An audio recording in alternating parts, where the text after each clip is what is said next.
Welcome to Power and Influence, Leading in Today's World. Today's event is brought to you in partnership with Impact Leadership Solutions, Dialogues by Western Union.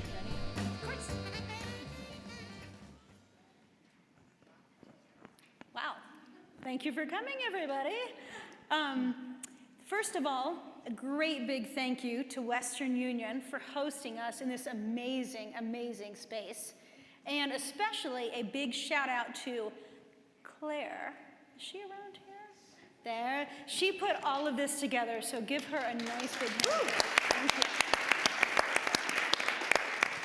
you. So, like most great ideas in the world, this idea for this panel came over a glass of wine, right?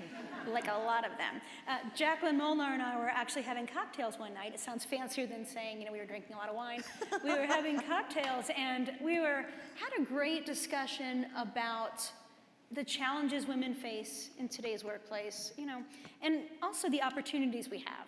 And as I sat there really listening to Jacqueline and the wisdom that she had, it reminded me of a lot of similar conversations that I've had with other women.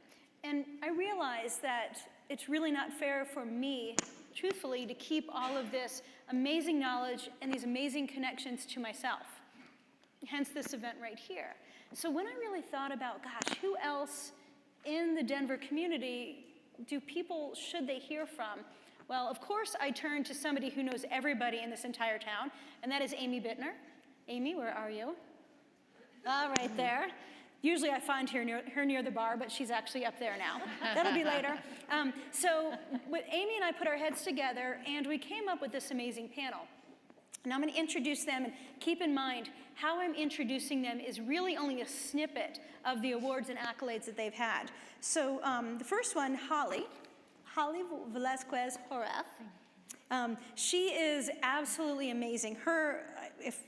Honestly, when I had her send me her bio, the list of awards was the entire page. So I narrowed it down. Among Holly's accomplishments include Who's Who in Energy, Top 25 Most Powerful Women in Colorado, Denver Business Journal 40 Under 40. She was actually the deputy campaign manager for Governor Hickenlooper.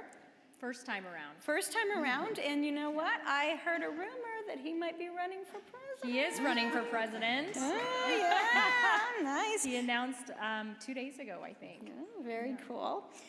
She's also the chair of the board for the Hispanic Chamber of Commerce, Great Outdoors Colorado Board of Directors as well. She's also on the board of directors for Healthier Colorado, which is, I believe you were appointed by Hickenlooper for that too. Great Outdoors Colorado. Great Outdoors Colorado, thank you. And she's currently the Director of Community Relations for Excel. That's a lot, isn't it? Wow, is right. Our second panelist is Patty Fontenot, who is one of the nicest people you are ever going to meet. Not that the other two aren't nice, but Patty is extremely kind and extremely nice. She is also voted as one of the 25 most powerful women. She's a Colorado top thinker in health. Also for the healthcare industry, she was a Power Book winner. Financial services, she was awarded the Outstanding Woman in Business. She's had a number of executive roles in many different industries, including healthcare, financial, legal, insurance, and technology. Her husband likes to make a joke, and I'm blaming it on your husband, so if you don't laugh, it's his fault, that she has held just about every title imaginable. The only title left is EIEIO, right? Yes. And she is currently president of Cigna's private exchange business. Okay? And again, there's a lot more to her than just that, but those are the highlights. And finally, Jacqueline Molnar, who's also my co-conspirator in this gig. She's currently the Chief Compliance Officer for Western Union. Oh wait, I can't go on to that. Wait a minute, we forgot about Patty, almost forgot. She's also in a band. Oh, wow. Right? I can't forget that. How cool is that? All right, going back to Jacqueline. Jacqueline is currently the Chief Compliance Officer for Western Union. She's chair of the Western Union Foundation, which would be absolutely amazing. Could you imagine being able to give money to support some of the great organizations we have? And there's plenty in Colorado that are beneficiaries of that. She sits on the board of directors for both the Western Union Payment Services Ireland Unlimited And she's also on the board for the Denver Public Schools Foundation. Before she came to Western Union, though, she led many large international teams and has represented numerous Fortune 500 companies in very complex legal matters. But one of my favorite things about Jacqueline is that she is a master certified scuba diver from Hawaii. She was a teacher. Pretty cool, huh? I do. It comes in handy. So as you can see, these women are extremely accomplished. And one of the things that I love about the panel we've put together is not only their accomplishments, but also the diversity in their leadership styles. And as they answer the questions that we pose, you'll truly understand that how they have obtained and used power and influence, not only in their own lives, in their careers, and for the benefit of the organizations, but you'll also hear how they have impacted the community as well, both on a local level and, as you'll hear, on a global level too. So, you guys ready to get started? Ready. All right. The first question, though, that I'm actually going to direct it at first to Patty, because when we first came up with the title of Power and Influence, we had a lot of debate about those two words. Because the word influence does have a positive connotation. However, the word power sometimes rubs people the wrong way. So my question then is to Patty, and that is, what do you think of the terms influence and the terms power? So I asked Anna if I could take this one first, because the minute I heard it, I thought, power's a myth, right? And certainly in my world, power is a myth. And as I think back to when I was early in my career, I would think, okay, if I only managed this team, then I would have power. If I only managed that division, then I would have power. If only I was CEO, then I would have power. And when I was CEO of Connect for Health Colorado, so some of you may know my name from my last role, not Cigna. I was the CEO of Connect for Health Colorado, which is Colorado's public exchange. But when I was CEO, I had the least amount of power that I had ever had in my career. Because what you are is you're accountable to so many more stakeholders. You're accountable to your board, you're accountable to the legislature. I was accountable to the legislature. I was accountable to the consumer advocates, to the population, to the citizens, to the businesses. And here we are, we've got to come to a series of decisions around policies and procedures. And you've got this whole group of people all with very different goals and objectives that you have to bring to the table, that you've got to get to negotiate and agree and compromise in order to do something on a really tight time frame. And the concept of power goes right out the window, right? Basically what you have to do is you have to influence them. And you have to create relationships and you have to communicate. And so from my perspective, in my world, it really is very much all about influence. And power may exist, and we'll talk more about it through these questions, but from my perspective, influence is by far the more important term. That's really good. And actually, Patty, since you're speaking, would you mind telling us a little bit about your personal story? So as Anna had said, I've worked in a number of different industries. I've been in Colorado for 25 years, love Colorado. And as you move from industry to industry, you also realize that you're trying to absorb different information from different people. So I'll talk more about that. Right now I work for Cigna and run the private exchange business. I used to work for Connect for Health. I was the CEO of Connect for Health Colorado, had a variety of other senior positions. And when Anna first asked this question, like, will you be on this panel? I thought to myself, okay, how did I feel about influence and power, and how did that change throughout, my career? But also, she asked, did you ever feel powerless? And that was such an interesting question that really drove it home. And my answer was no, I actually never felt powerless. Because the true meaning of the word power is you have power, or you think you should have power, and it's either taken from you or withheld. And it never occurred to me early in my career that I had any power, certainly any power that went outside the boundaries of my job or my title. So I never felt powerless, that was it. And it wasn't until I grew in my career that I realized that every single one of us has an opportunity to influence and impact, both in our organizations as well as in the community, But you really have to go and you have to take that and you have to do it. It's not given to you because of your role, but it is available to you, and in my mind, you're obligated to really learn how can you make a difference in your organization or in the community, and how do you influence people to move particular agendas forward. So just a little bit of background and some interesting questions she'd asked. I was like, powerless? I never felt powerless, just didn't have any. Yeah, that's really interesting. And actually, I'd like Jacqueline to answer the question, but before we have you answer the same question, Holly, would you give us a little bit background about you and your personal story? Sure.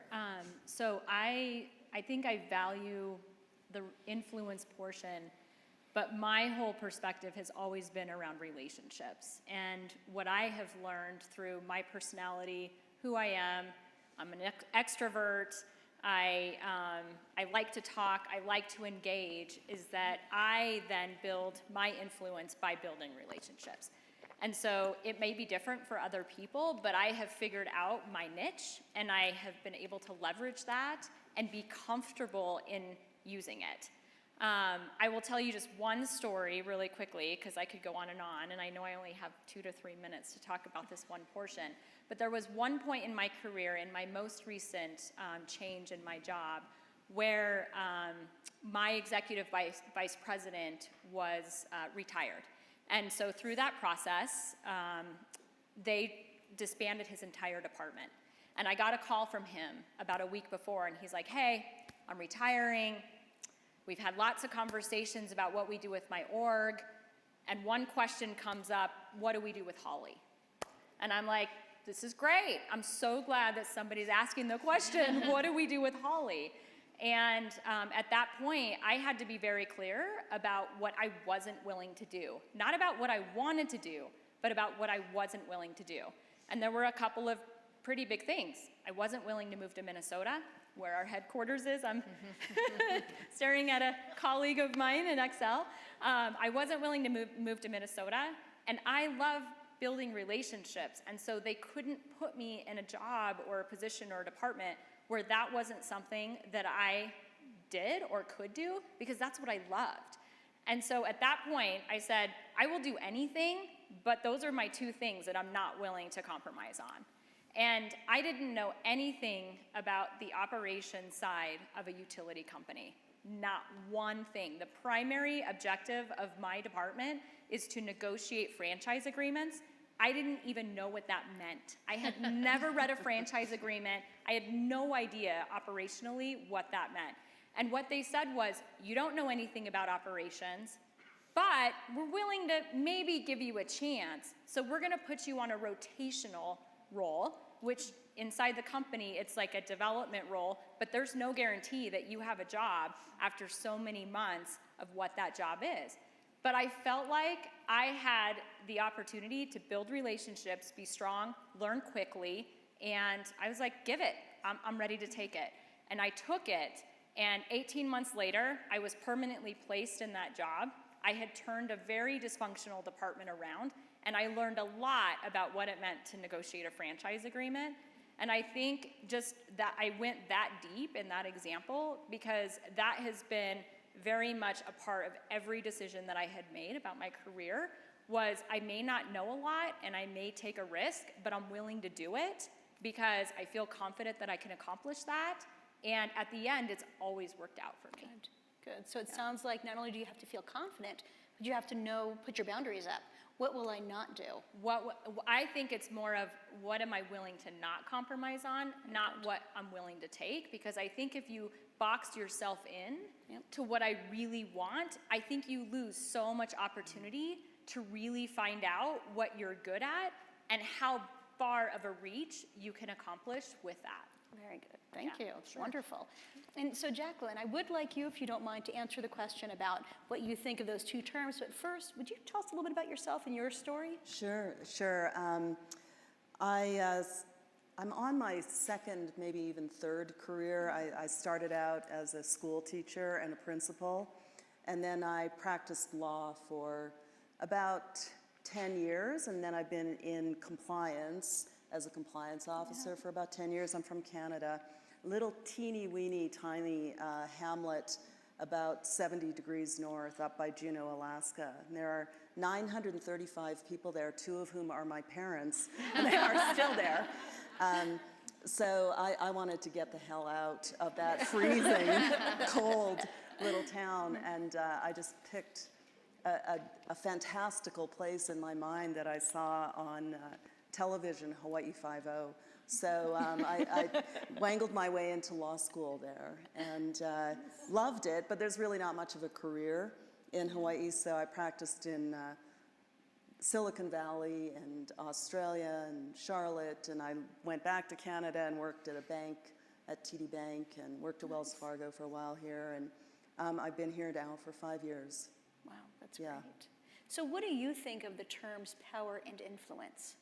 So it's interesting. We had this pre-conversation over a glass of wine here about a couple of weeks ago, and my immediate thought when you asked me about it is, with respect to power, that I have so much of it, I have to wield it very, very carefully. Yes. And by that, I can give you an example. My team came to me, and we're everywhere except for Iran and North Korea. So you can imagine the complicated compliance rules against money laundering and terrorist financing and fraud and all kinds of stuff. And we have to try to abide by all of this. So I gave instructions to my team. You know, they would come back from a regulator and say, well, the regulator told us to do this. And I would say, show it to me. Is it in a law? Is it in a statute? Is it in a consent order? Where is it written down? If it hasn't been reduced to law, it doesn't gain the force of law. Your chitty chat, I need to see it in writing. And otherwise it's a competitive disadvantage. So what started happening is people went out and they would say, oh, the regulator told us that we need to hire 15 more people. So I asked them to put that in writing. And you know, that of course is not at all what I wanted to happen, and I didn't convey the message very well, but I think sometimes if you do have a position of influence and power, you need to be very careful and clear about what your instructions are, and also have a very open door so people can come back and challenge you or ask for clarification. And you know, many times I've heard Jacqueline said. So I had a slightly different view of it. But I completely agree with Patty. In many ways, you're completely powerless. I mean, you can't just say, you know, make it so and it shall happen. You have to have processes in place to make sure. And relationships, as Holly said, are critically important as well. And I think of it in the workplace a little bit differently than we do in our personal lives. And that is, a relationship is all about establishing credibility through the facts and the deliverables. And that's how you develop a relationship, based on trust that what you say and what you're going to deliver is in fact what you're going to do. And if you haven't been able to accomplish something in the right environment, you're transparent about that. That's what I think of when I think of relationships in the workplace. So very factual for you. The relationships are very factual, improving yourself and your credibility. Right. That way. Great. Thank you. Thank you. And so turning kind of a little bit of a different route, Holly, we talked about influence a lot, where to you, facts might not be as important for what you're doing. What part, when did you realize how important influence was in accomplishing things? So really early on in my career, I come from the political side of my career, so I didn't grow up in a utility company. I never thought that I would be working in corporate America or at a utility company. I graduated from college and went straight into working for politicians. And quite honestly, it was probably the best thing for me, because I got to see how you build relationships and how you bring people together to work through really complex problems to find a solution. And it may not be something that one side or another side gets 100% of what they want on an outcome, but I had the ability at a really early age in my career to watch some really strong and powerful people bring sides together and work through solving a problem. And I think one of the biggest things that I took away from that piece, and quite honestly then transferred over into my career at Xcel Energy, was one, building trust and keeping to your word.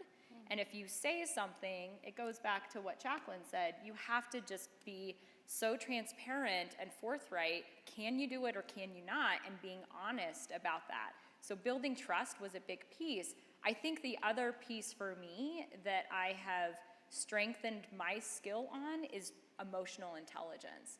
And so sitting in a room, it's so important to first gauge where you are, who you're sitting with, and to be honest, I get so knee deep into some of it that I will sit and watch for several minutes, figuring out who is the decision maker in the room, who, and it may not be the one with the title, to be totally honest. I mean, there are many times where the one that is making the decisions behind the scenes or influencing how things are happening is absolutely not the one who has the title.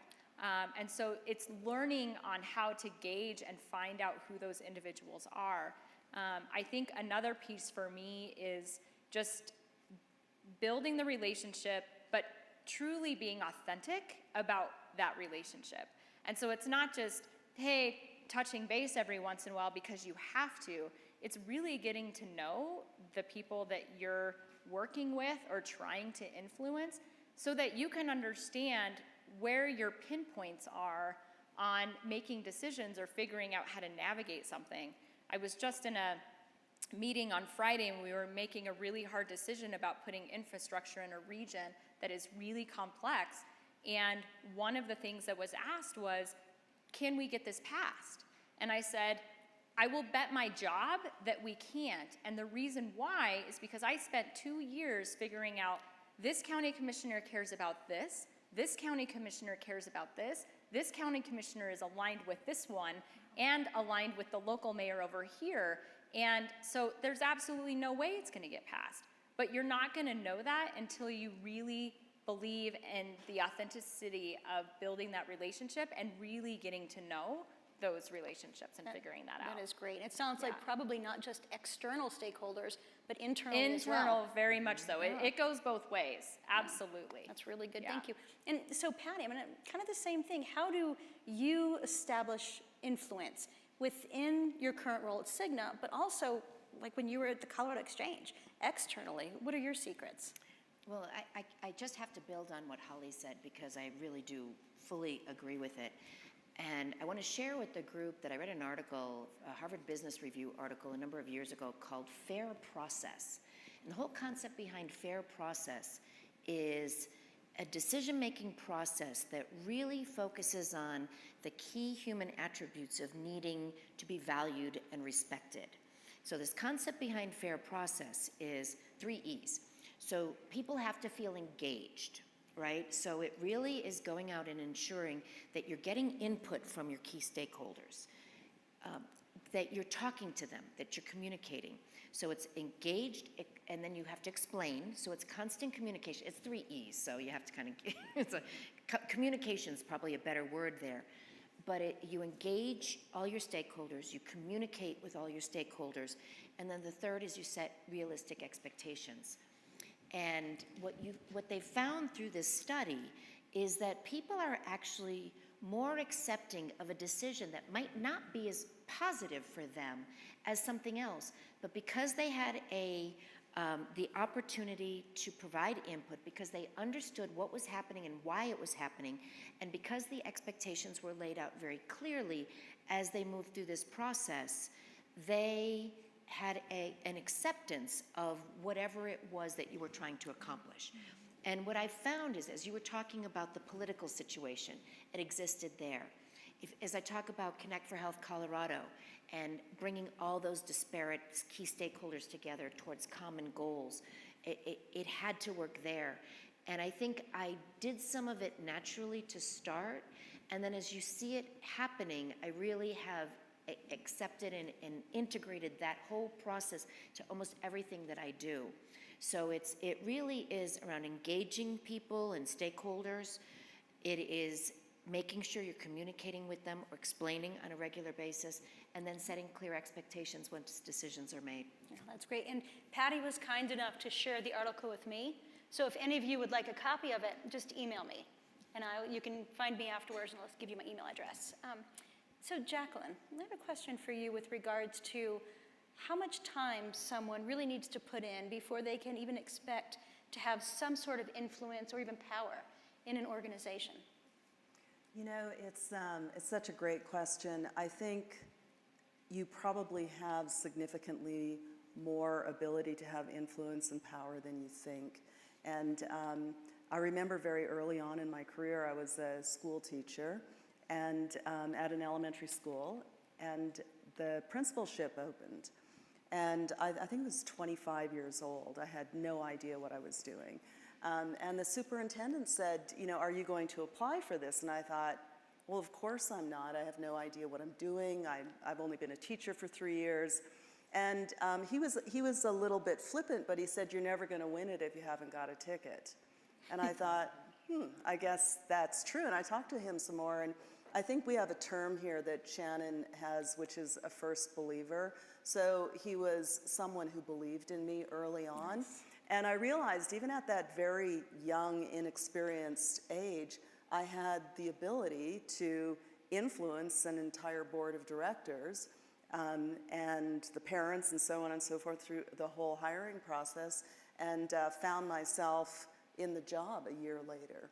So it was, you know, never assume what they're looking for. Maybe they are looking for somebody who really doesn't know what they're doing, has never sold a franchise before, right? It might be other attributes about your personality that you're mistaking. And I think as women, we do that all the time, right? The typical, you've all read the McKinsey studies. Oh, there are 10 requirements. I only hit 8 3/4, and therefore I'm not qualified. We do that to ourselves all the time. So I think you have a lot more power and influence than you think you do. And I would say the other piece of that is just be resilient. The only difference between a success and a failure is how many times you stood up and kept going after it compared to someone else. And just get over it. Just get over it and move on. Just be completely resilient. And I mean, I've been so beat up over the years, and I welcome it. I actually take on those challenges, and I love solving tough problems.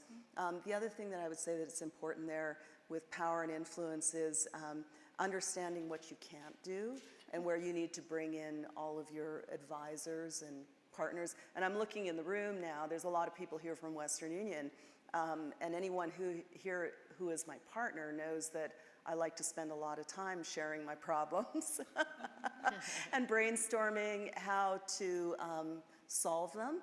And as you said, communicating with your stakeholders, it's much better to reach out and get help than it is to try to figure it all out yourself. And nobody else likes a surprise either. Yeah. So bring them along for the journey. That is wonderful. And I want to back up because I want you to say again what you just said about resilience, because there's a lot of wisdom in there. Mm-hmm. Do you remember what your quote was about resilience? Yeah. Just get up and keep going again. Be resilient. Let yourself get beat up. Wow. Learn from it. I mean, it sounds cliche, but once that light goes on in your head and you're like, oh, this is where I'm really going to get out of my comfort zone and learn something profound, then you'll start seeking out those opportunities. And the confidence building is extraordinary. Yes. I remember the first international move I did. I mean, I was sobbing. My parents were sobbing. I was going to Hawaii, poor me. But, you know, after that, I've lived all over the world, and every time I tackle that challenge, it's new and different, but I love it.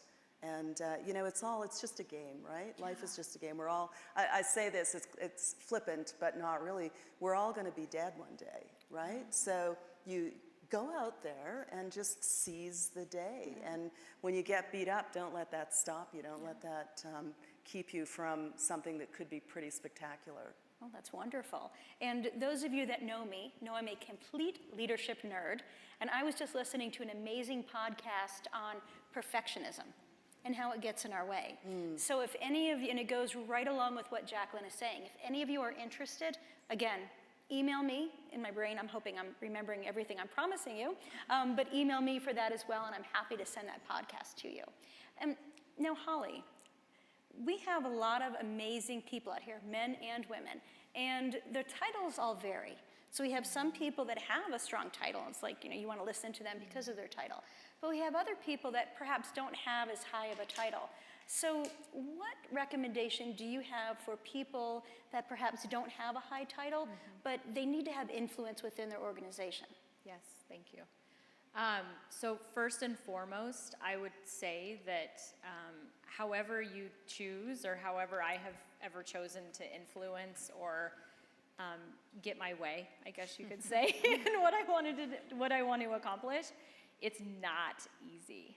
I think it's harder when you're building relationships and trying to influence. I think sometimes, especially what I have seen in corporate America, that some people can come into a room and name drop a title, right? So-and-so made me do this, the president, the CEO.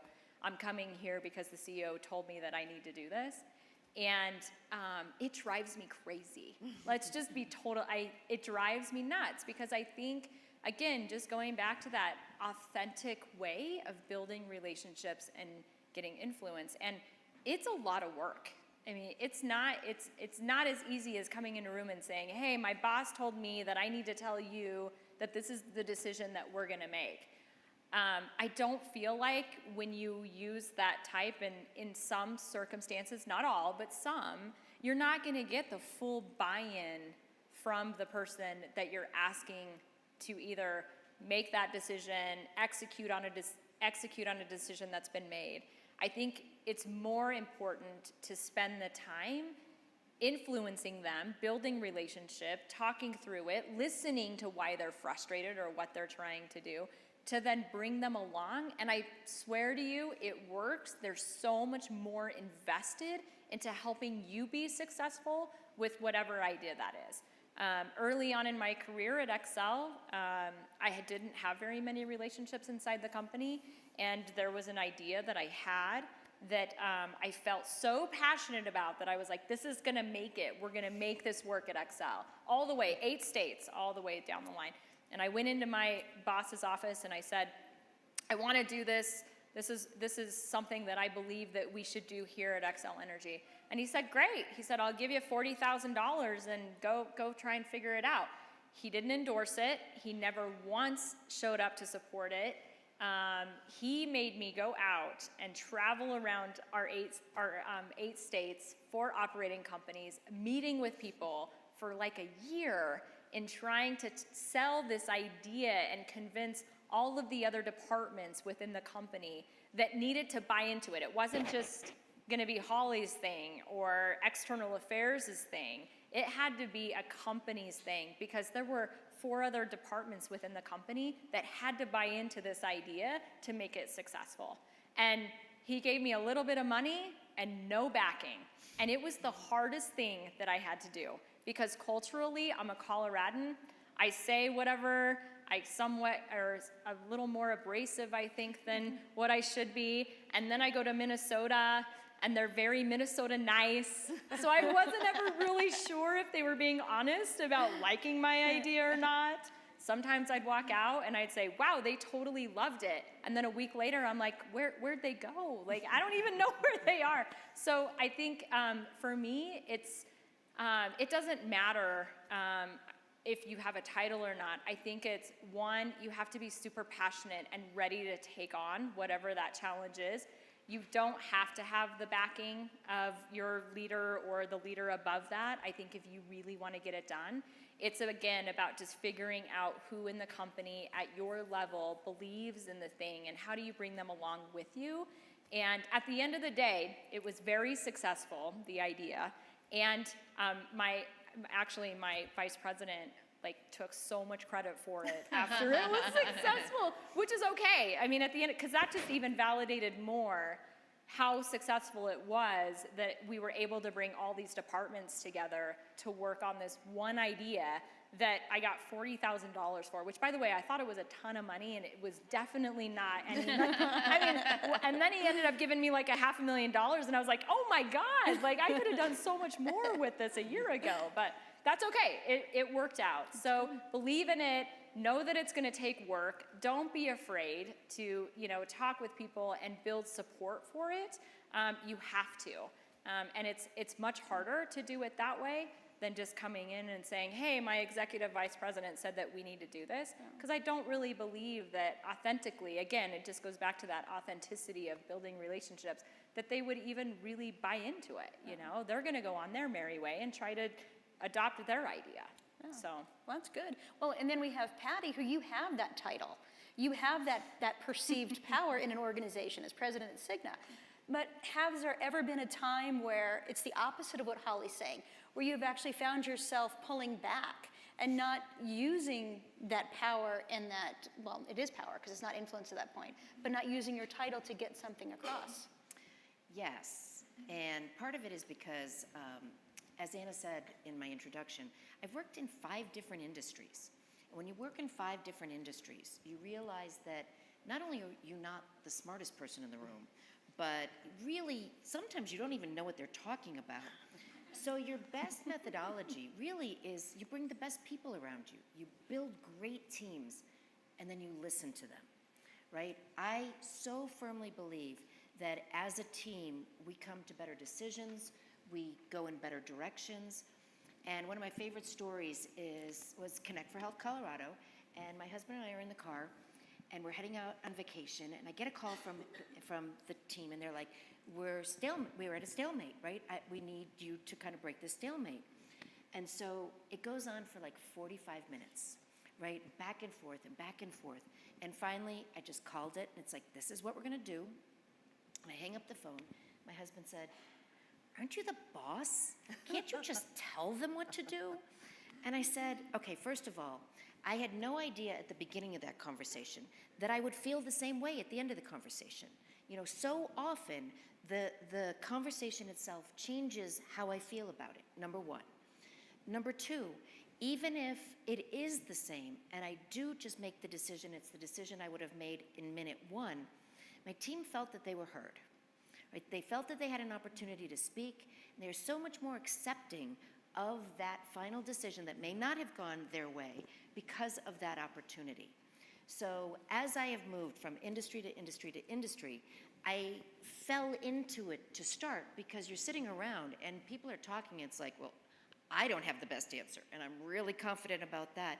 But over time, even if you do, putting that good team around you, that smart, capable team around you, and listening to them, and collectively coming to decision is always the best way to approach it. That's good, really good, thank you.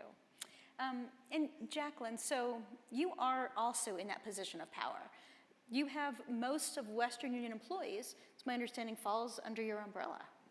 And are there times, though, where you as well have felt a need to kind of pull back and not exert that influence and that power? Yeah, definitely. And I don't have most of them. I have a big team, about a 2,500 person team. And we're a small company, about 12,000 employees globally. So on the Fortune 500, but one of the smaller companies. So yeah, absolutely, I've felt that way. And I think it's exactly what you said, Patty, is if you jump in and just make a decision immediately, which I'm very familiar with this because it's one of the things that I do, and I have to pull myself back from all the time because, I need to get things done and I'm a driver, but you really don't get the buy-in in the decision if you just jump in with all the answers. Also, the other thing that's very important is if you say what you think first, speaking of power and influence, the influence that has on people's willingness to state something contrary is profound. So I'd like to try to, in those circumstances, go last. Really? And like you say, you might have a completely different view than what you had when you started the conversation. So I believe firmly in the power of teams and team decisions, and that's the best thinking. I have people on my team who they rotate, but they're designated truth tellers. And Really? It's a really hard thing to do. It was actually a coach that Shannon brought in that taught us about that notion and making sure that you have people tell you when you have spinach in your teeth. And so, you know, you could be completely wrong and lead your team off a cliff, and out of loyalty or the fact that you're so convinced that you're right, they'll follow you along. But you have to back off and bring in those people who are, if you did it right, they're better and smarter than you are at what they're doing. Well, and that does take a lot of trust. What do you do as the leader to make certain that they can trust you, that it'll be okay, they can tell you that you have spinach in your teeth? You know, we use a lot of sense of humor, and we make a lot of mistakes. We try not to make catastrophic mistakes, but we make mistakes along the way. And I remember I was relatively new, and somebody made a mistake, and we were in a team setting, and I just said very flatly, "You're fired." And so that was the reaction. But I was joking, of course. And so now there's a little competition on my team about, you know, how often they get fired and rehired. Oh my God. But I think you have to have humor and let people make mistakes and shrug them off and keep moving. And I really try hard, you know, unless there's a performance issue and you have to deal with it, to make sure that they understand we're good. You know, I say to them, stop obsessing about that. I'm asking you to just let that go, because it can't get in the way of paralyzing you, undermining your self-confidence, your ability to perform. It's that whole resilience thing. That's good. So, That's yeah, good. give them a lot of delegated authority, and when they make mistakes, let it go. Fix it and move on. So because that's hard to do, especially as you're hiring, you have there's a lot of responsibility underneath you. When, you know, we all think that, you know, oh, if I'm just a supervisor, oh, if I'm just a manager, I'll make changes. Oh, if I'm just a director, I'm going to do this. But yet you get to the position of power that you're in right now. And what surprised you the most somewhere along your journey when you started to have that power and that influence?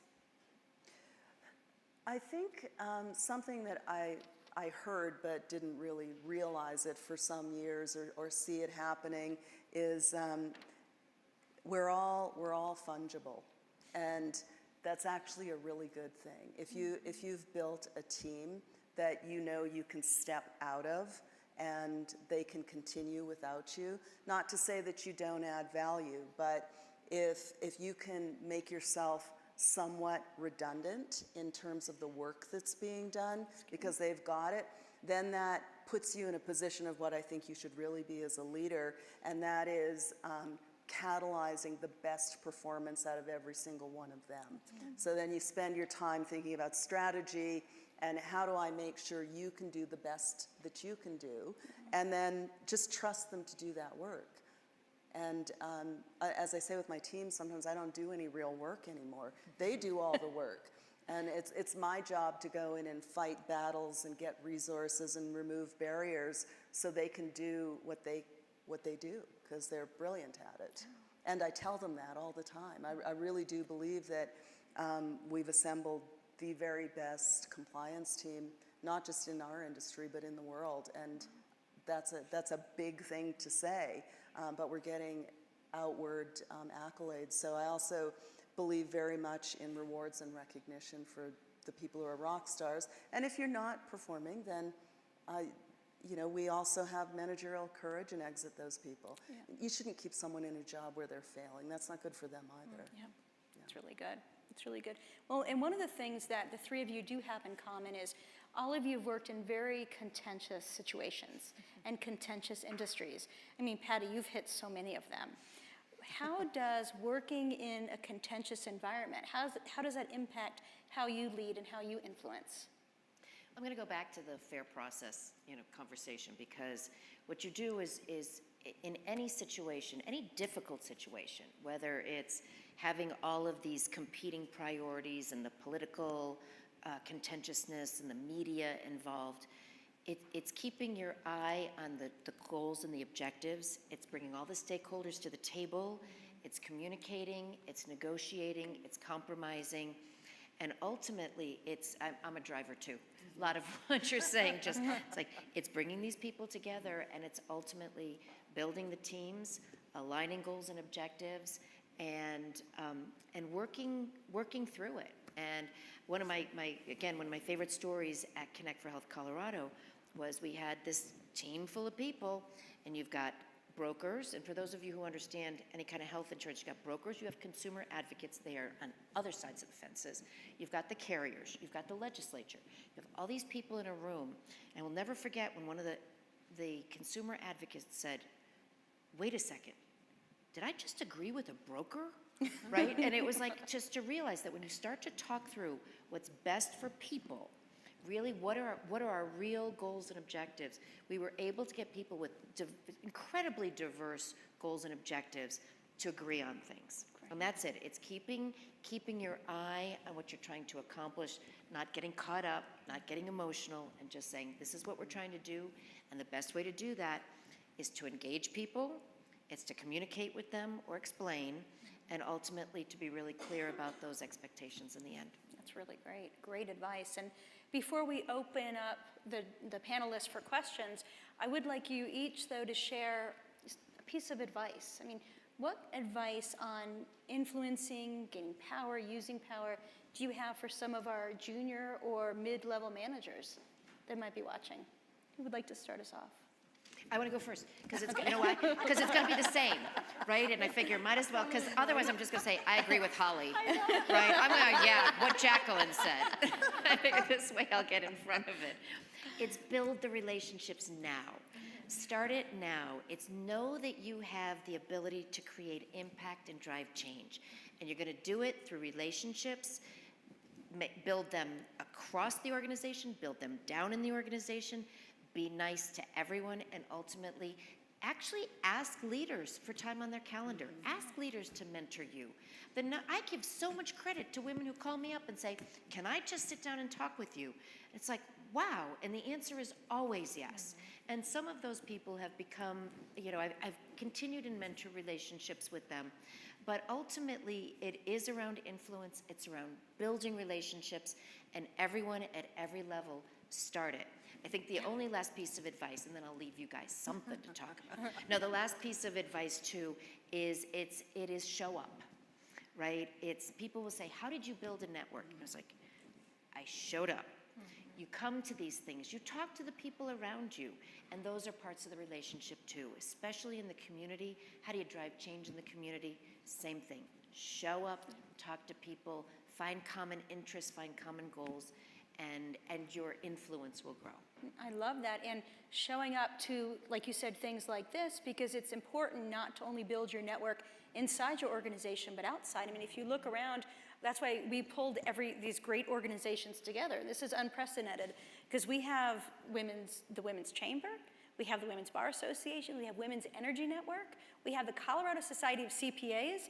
You would think, well, why in the world do we have all these different groups? But obviously, we definitely have something in common. We even had a wait list for our wait list. That's how important this topic is to people.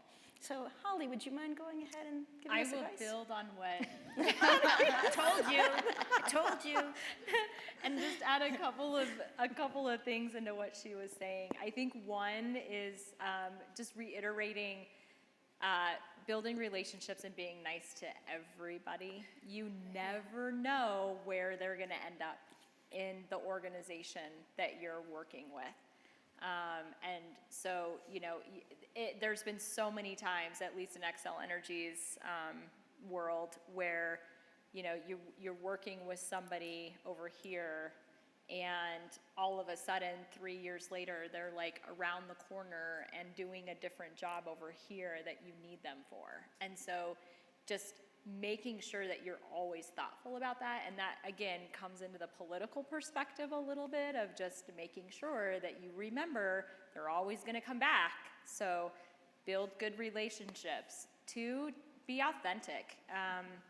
You know, I think sometimes we as women forget that we're different.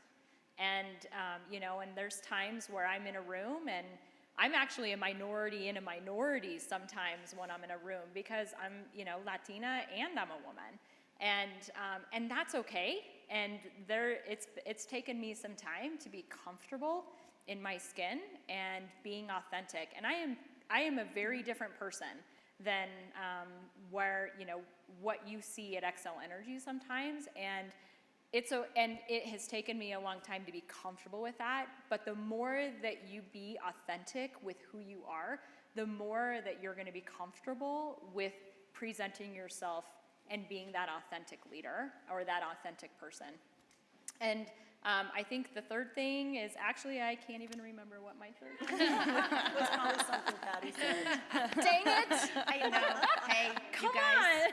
I was fastest out of the starting line. No, all right. Oh, I now remember. Thank you. Sorry, Jacqueline. I think the third thing is I found a gap in my career where my power with Xcel Energy was my network outside of Xcel Energy. It was a big gap for the company. They didn't have a lot of people building relationships outside of the company. And I learned that really early on, that I was really good at that. And so I spent a lot of time building my political capital, my power, outside of the company with my relationships. And what it has done for me has helped me inside of the company, because I am bringing value inside the company that not very many people inside the company believe is worth something. But it continues to show up every day that it is of value. So showing up to stuff like this, building relationships outside of your company is as important as building it inside. Really good. Thank you so much. All right, Jacqueline, what advice do you Sure. have? I have two things. One is, when things don't go well, don't take it personally. And I think a lot of times we really overthink it, or think something's happening and it's about you. Chances are it has nothing to do with you. You've heard that saying, anxiety is nothing more than a conspiracy theory in your own mind. And so if it doesn't work, don't take it personally. Figure out what happened, what needs to change. Don't get defensive, and just move on. It's that resilience thing. And then with relationships, one of the things my mother taught me, she said, never let the word go unspoken. So particularly if you catch somebody doing something really great, say it to them right then and there. Or if you have a team member and you're coaching them and they say something self-deprecating or something that is actually not true about them, catch them and stop them in that. So I would say make sure you're really reinforcing the positive, and try not to let yourself or others go down that negative rabbit hole, and just focus on resilience and moving forward. I love that. Great advice. We have time for a couple of questions, if anybody has any. Yes, Tim. So, I really appreciate all the guidance you all shared. And just looking for a nugget, is there a favorite model or book or catchphrase that, along the lines of the advice that you're giving us? So, books, authors, models that you would share with us. And so if I can just repeat the question, because we are videotaping this. Tim asked, is there a certain model or book or advice that you would recommend? So I am a voracious consumer of information, and I listen to everything. Every podcast, every newspaper article, I set aside a couple of hours every day, and so I listen to what's on the left, what's on the right, what's in the middle. I listen to Rachel Maddow and Ben Shapiro. I just listen to it all, and consider, even if I completely disagree with that person, I might be able to learn something, or at least learn what they're thinking. And so I don't have any one in particular, but I would say don't waste your time watching nonsense television or just listening to music in the car. Use that, think of your spare time in your life as your opportunity to learn and educate yourself. And I watch Netflix. There's great stuff on Netflix. I instruct my team, we're into anti-money laundering. Watch Ozark. Get some really good ideas. So I say consume lots of information. That's great. Patty? So I have a few, and I repeat them, and some of them out of context sound really funny, but one, it's like you're always better with the team, right? The team, you come to better decisions, et cetera. You're always better with the team. But the other one is done is better than perfect. Yes. right? And I will say so often with my team, they would just agonize, and it's like, just go, right? When you are literally around tight deadlines, if you're trying to get things accomplished. So it sounds so sad when I say it out loud, though. It's like, sometimes C work's okay, you know, and it's not so much that, but they need to, so many of the people that I've worked with over the years had to be perfect. And the amount of additional time, it's like, just go, we can fix it, and let's just keep moving. So I will leave you with, done is better than perfect. Good. Thank you. It's the whole, like, you aim, but you never fire, right? It's analysis by paralysis. There's a book that I read a couple of years ago. It's Power of Influence. It has stuck with me. It sits on my desk. I try and give it to anybody on my team if they're new, because it talks about how you identify your mavens, right? The decision makers, the people who are influenced. It talks about people that you may not traditionally know or think of as having influence, and helping you identify in groups or through your, project work. There's also, and some of you might know about it already, but a podcast that I've recently found in the last 6 or 7 months is HBR's Women Who Work. And it's like a 30 to 45 minute podcast, and they tackle issues around women who work. Anything from maternity leave to leaning in, sitting at the table, your voice, all of it. And it's a great, they bring in a couple of speakers in the early on part of the podcast, and then there's 3 of them from HBR that kind of digest the information and kind of take a personal perspective on it. And both of those for me is what comes to mind. And HBR is Harvard Business Review. Sorry, And yeah. the podcast that I was referring to about perfectionism is the last one. So again, email me and I'm happy to send you out those links. We have time for one more question for any of our Anna? panelists. Oh, thank you, Melissa. Anna, may I just give Oh, one more? sure, Jacqueline, the go best ahead. one that I've listened to lately, because you're giving particulars. Everybody should read Jordan Peterson's 12 Rules for Life. Nice. And they're so profound. He's Canadian, so I'll give him an extra endorsement. But yeah, he talks about things like clean up your room, stand tall with your shoulders back, and there are profound lessons in all Okay, those did anyone simple else things. straighten up? I know I did. Thank you. Behave like a number 1 lobster. So that's just to pique your interest. Now you do learn what that is. Yeah. Okay, well, that's very intriguing. Melissa. Holly, you talked about being able to, part of your kind of superpower at Excel was you had this big network and you were able to really bring in those external stakeholders and form those relationships. And Yeah. you talk a lot about being authentic, being your authentic self. So what advice would you give? So in my role, I'm really good at that external stakeholder. I've been able to do a lot that they couldn't do before I arrived. But internally, I work in a law firm. I'm not a lawyer. So internally, that authenticity level with my peers has been a lot harder because they find me a bit abrasive because I'm looking for the outcome. So what advice would you have? I took a civic DNA fellowship class from the Metro Chamber. It was their inaugural class this last year. And one of the things that I actually never really recognized about myself was something that was pointed out to me at the end of our year-long journey together. And one of the women actually said, I've learned from you that you don't always have to say something. And I think that sometimes we feel like when we're sitting at a table and we're trying to get something done, that we always have to say things, we always have to, put ourselves forward. And it's totally okay, I think, to sit back and not say a word.